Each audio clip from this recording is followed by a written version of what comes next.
Buenas, como todos los domingos, acá estamos Vero y Juli para hablar sobre lo que investigamos esta semana. Siguiendo con la temática de la sociología, vamos a contarles a nuestros queridos oyentes de Spotify cómo postulan el origen del capitalismo y las analogías que plantean tres autores. Comenzaremos a hablar sobre el origen del capitalismo. ¿Cómo se relaciona el origen de este con la sociología? ¿Qué conexión tiene el capitalismo y la revolución industrial con la sociología? La implementación del capitalismo en Reino Unido y luego en el mundo trajo consigo cambios extremos en el ámbito económico, político, social, demográfico, etc. Los problemas sociales que produjo la sociedad capitalista y que nunca desaparecieron fueron la principal preocupación de los pensadores de la época. Hoy vamos a hablar sobre Karl Marx, Max Weber y Emily Durkheim y las diferencias a la hora de explicar el origen del capitalismo. Vamos a comenzar con Marx. Se basó en hechos históricos. Marx plantea la acumulación originaria y que el capitalismo vino al mundo chorreando sangre y lodo. Este inició en la Edad Media, cuando el señor feudal era el arrendatario de las tierras. Sin embargo, los campos libres pasan a ser tierras pastoriles y se las divide en manos de unos pocos. Por otro lado, se origina el protestantismo, entonces la Iglesia se separa del Estado y se expropian sus tierras. En 1750 aproximadamente, ocurrió una de las últimas resistencias de los campesinos, a quienes masacraron violentamente. Como últimas expropiaciones, los terratenientes usurparon tierras públicas y luego aparecen leyes de cercado, surge la propiedad privada. Ahora comprendo por qué Marx afirma que el capitalismo vino chorreando lodo. ¿Pero por qué sangre? Porque desde un comienzo expropiaron violentamente a los campesinos y a quienes se opusieron.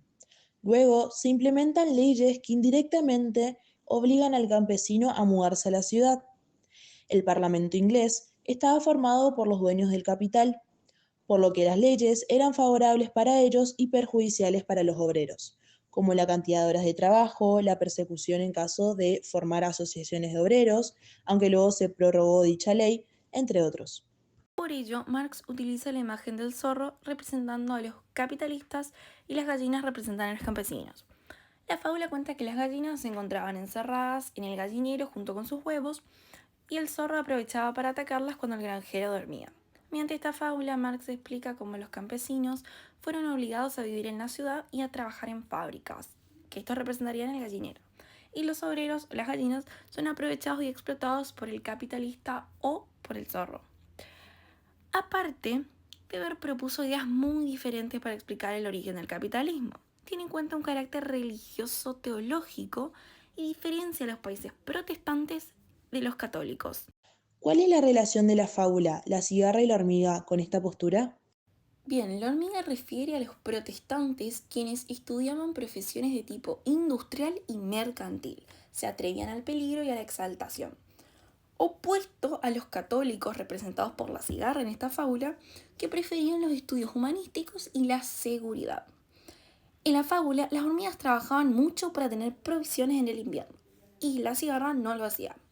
Los protestantes se caracterizan por ser muy laboriosos, ya que inculcan el amor al trabajo, la honradez, el ahorro, todo lo opuesto al catolicismo.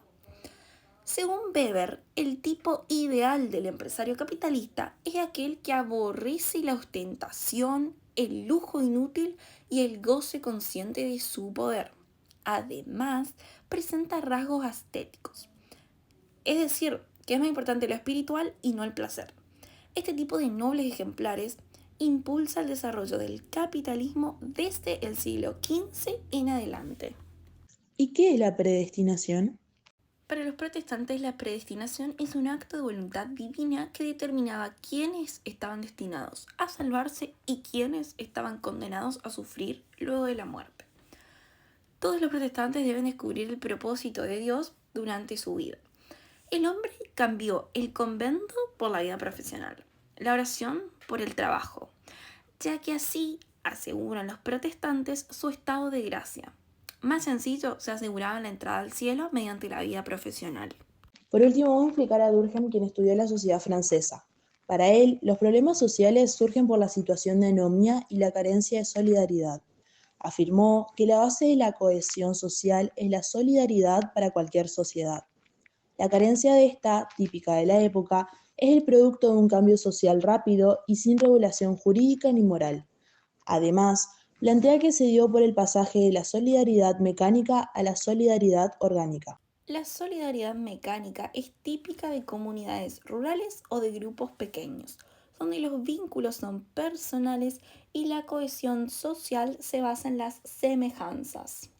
En cambio, la orgánica se observa en sociedades urbanas debido a la división del trabajo, las personas se diferencian mucho y los vínculos son utilitarios y conflictivos. Durkheim es consciente que en las sociedades actuales y en las relaciones reales coexisten ambos tipos de solidaridad. Por separado, son únicamente modelos ideales. A su vez, para él los lazos ancestrales entre las personas se rompieron y no se recompusieron. Allí surge la situación de anomia, es decir, la falta de normas sociales, o un exceso de ellas sin que ninguna predomine sobre las demás. No hay norma para todos, la cual sirve para que las personas en el ámbito social se orienten y se organicen. Por ejemplo, en Argentina recientemente ocurrió una protesta del sindicato de camioneros, cortando una ruta nacional. Un camionero intentó atravesar dicha protesta, pero perdió la vida a causa de otros manifestantes. Se evidencia la incapacidad de la estructura social para proteger que ocurran hechos como este, donde predomina la ley del más fuerte, debido a que los que cuentan con más poder dentro de la organización actúan sin una norma moral. Como solución para disminuir los conflictos sociales, él propone la regulación jurídica, es decir, que se atiendan los reclamos razonables de los trabajadores.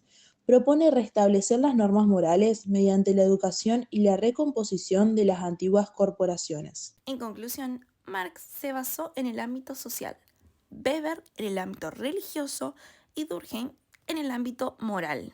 Y hasta aquí llegó el podcast del domingo. Muchas gracias a todos por quedarse hasta el final. Nos vemos la próxima.